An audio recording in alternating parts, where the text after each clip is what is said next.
Olá pessoal! Mais um vídeo sobre sintaxe gerativa de acordo com a teoria X-barra.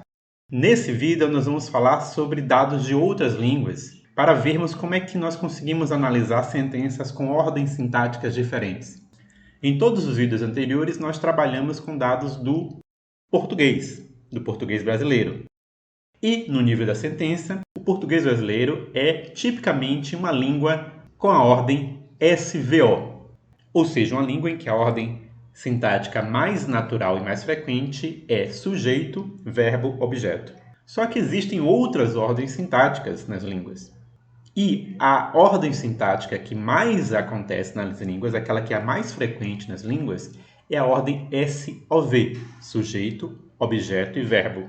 Na verdade, essas são as duas ordens mais frequentes. A SVO e a SOV, cada uma delas representa mais de 40% das línguas do mundo. Mais de 40% das línguas conhecidas é do tipo SVO e mais de 40% é do tipo SOV. Só que em frequência as línguas SOV superam levemente as línguas SVO. Mas como é que a gente consegue analisar línguas que têm esse padrão SOV, se até agora nós só analisamos sentenças SVO? Então, para vermos isso, eu trouxe hoje sentenças de duas línguas diferentes. A primeira sentença é do latim, e aí nós já vamos poder ver como é que nós analisamos não apenas uma língua SOV, mas uma língua antiga, uma língua de outra época, para vocês verem que a teoria gerativa também pode analisar dados de outros séculos. A frase é poeta, puellan, amabat, que na tradução literal, palavra por palavra, seria poeta, garota, amava, significando que o poeta amava a garota. A outra sentença é do basco, e eu com certeza vou pronunciar essa sentença de modo errado, mas ela seria alguma coisa do tipo Enekok, Sagarra, Ekarri, Du, em que a primeira palavra é um nome próprio, Sagarra, a segunda palavra, é maçã, Ekarri é o verbo trazer e Du é um verbo auxiliar, é o elemento que carrega a informação temporal da sentença. Com esses dois dados nós temos problemas diferentes. Nas duas sentenças nós temos o objeto direto antes do verbo, mas na sentença 2 nós temos um complicador a mais, que é o verbo auxiliar na última posição da sentença, depois do verbo principal. Então, como é que nós vamos dar conta dessas sentenças usando a teoria X-barra? Então, em primeiro lugar, nós vamos olhar para a sentença, poeta, puellan, amabat, e identificar os elementos. Amabat é o verbo, poeta é o especificador. Ele não é exatamente o agente dessa sentença, porque o verbo amar não pede exatamente um agente. Amar não é uma ação. O poeta é o experienciador desse sentimento, dessa situação psicológica. E puellan é o complemento. É uma espécie de paciente, mas não no sentido de que ele é modificado pela ação de amar, porque acabamos de dizer amar não é uma ação, mas é uma espécie de alvo da atenção desse sentimento. E além disso, dentro do verbo amabat, nós temos a flexão. Na verdade, duas flexões aí. O ba é a flexão de tempo, pretérito, e o t é a flexão de pessoa e número, terceira pessoa do singular. Então, como é que nós faríamos essa árvore? Vamos tentar primeiro fazer de acordo com aquilo que temos feito nas outras sentenças, nos outros vídeos. Então, nós teríamos como representação da estrutura profunda dessa sentença um IP. Lembrando, esse P aqui corresponde, na verdade, a AGRE, P e TP. Nessa representação, eu vou resumir apenas como IP. Nesse P, nós temos os elementos flexionais, o BAT como núcleo. Se seguirmos como costumamos fazer, esse núcleo vai pegar o seu VP como complemento. Nesse VP, nós vamos ter os três níveis de representação, V, V', VP. O núcleo desse VP vai ser o verbo ama. O complemento vai ser o DP puellan. E o especificador vai ser o DP poeta. Aqui, vocês podem se perguntar se a representação mais adequada seria DP mesmo, ou NP, já que nós sabemos que o latim não possui artigos, é uma língua que não possui artigos.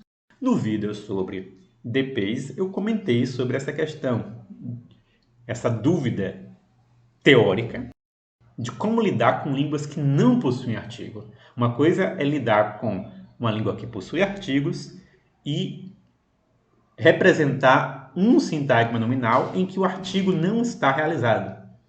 É possível considerar que há um DP sim ali, só que é um DP nulo. Com relação a línguas que não possuem artigos, há dúvida se a categoria DP existe de fato, só que é um determinante nulo, ou se essa categoria não existe nessa língua. Nós não vamos entrar nessa discussão porque há argumentos a favor das duas análises. Vamos adotar simplesmente a análise mais universal, DP para os elementos nominais. Então, essa seria a representação de estrutura profunda dessa sentença. Qual é o problema dessa forma de representar? É que, provavelmente, isso não vai gerar a ordem correta da sentença. A ordem dessa sentença é com o objeto direto antes do verbo. E já aqui nós vemos que o verbo aparece antes do objeto direto. Com os movimentos de constituintes que aconteceram na estrutura superficial, a situação não melhora, porque poeta e ama vão se mover mais ainda para a esquerda e vão continuar os dois elementos antes do objeto direto. Então, essa representação não daria conta da ordem sintática dessa sentença. Como é que a gente resolve isso?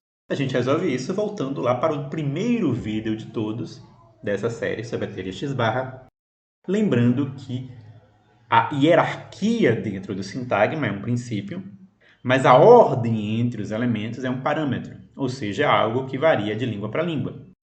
Com relação à ordem entre o núcleo e o complemento, nós vimos que existe algo que é chamado de parâmetro da ordem, que diz que, respeitando a hierarquia, de que núcleo mais complemento formam a projeção intermediária, a ordem entre esses dois elementos dentro da projeção intermediária é variável de língua para língua. Há línguas em que o complemento está à direita do núcleo e há línguas em que o complemento está à esquerda do núcleo.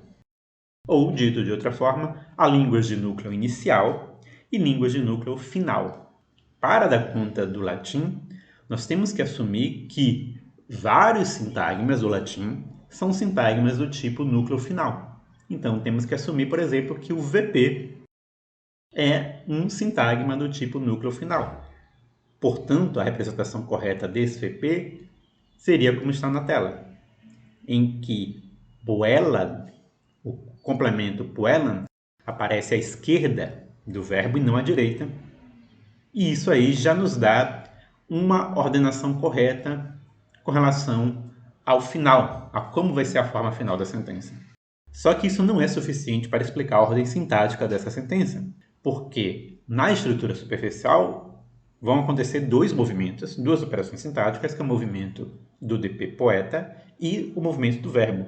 Quando esses movimentos acontecerem, o verbo vai ultrapassar o seu complemento e vai ficar à esquerda dele. E nós vamos ter novamente o mesmo problema com relação à ordem. Como resolver isso? Nós já resolvemos isso, na verdade. Como eu disse, o latim é uma língua de núcleo final. Isso significa que o IP também é de núcleo final em latim. Ou, de forma mais detalhada, o TP e o agrip são de núcleo final. Ou seja, o núcleo do IP também está à direita do seu complemento. Então, o I fica à direita e o VP inteiro fica à esquerda, como nessa representação aí. Então, essa flexão fica na posição final. Assim como nós tivemos os movimentos na estrutura superficial, os movimentos não são exatamente para a esquerda ou para a direita. Os movimentos são para uma posição hierárquica mais alta, uma posição superior. Então, nós temos o movimento do sujeito saindo do especificador do VP para o especificador do DP. Como o especificador está à esquerda, esse é o movimento que vai ser para a esquerda. Então, poeta já precediu os demais elementos, vai continuar precedendo. Só que o verbo ama, também vai se mover para a posição mais alta, para a posição de núcleo mais alta, e essa posição está à direita. Então ele vai se mover para uma posição mais à direita ainda e vai continuar depois do complemento. Isso vai gerar a ordem correta: poeta, poelan, amabat. Agora com o verbo ama se acoplando à sua morfologia flexional. Logo, diante disso, vocês veem que parte das diferenças sintáticas entre as línguas vai ser explicada através desse parâmetro da ordem entre o núcleo e o complemento. Isso não vai explicar toda e qualquer diferença de ordem sintática entre as línguas e entre os sintagmas, mas vai explicar certas diferenças sistemáticas entre as línguas. E, como eu disse, existem várias outras línguas que também têm essa ordem de núcleo final. A outra língua que possui núcleo final é o basco. Na sentença que nós vimos antes, o ecare é o verbo, o enecoque é o agente, é o especificador, o sagarra é o paciente, é o complemento, e o du é o elemento flexional. Então, nós já sabemos que para fazer essa estrutura, nós vamos colocar o du no núcleo de P, só que esse núcleo vai estar em posição final, vai estar à direita. O complemento desse núcleo vai ser o VP, e o VP vai estar à esquerda.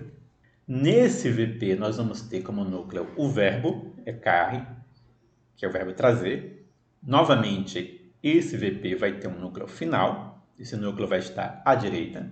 O seu complemento, sagarra, maçã, vai estar à sua esquerda. E depois nós temos necoque como seu especificador. Essa é a estrutura profunda.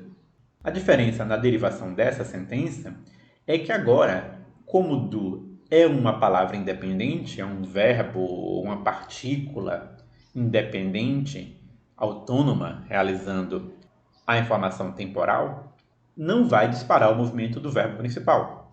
O único elemento que vai se mover aí é o especificador do VP, para a posição de especificador do IP. Então, a ordem sintática vai ser mantida de sujeito, objeto direto, verbo principal e, na última posição da sentença, o verbo auxiliar, codificando o tempo. E assim nós temos a derivação de sentenças do tipo SOV, em línguas SOV. Como nós apontamos nos primeiros vídeos, existe uma grande tendência de que as línguas sejam sistematicamente de um tipo ou de outro.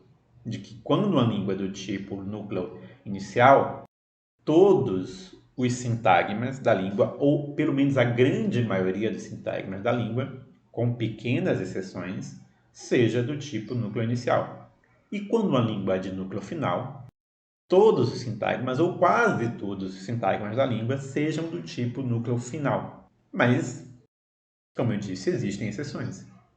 No próprio basco, por exemplo, existem algumas categorias sintáticas que não são de núcleo final. Mas isso é assunto para outro vídeo.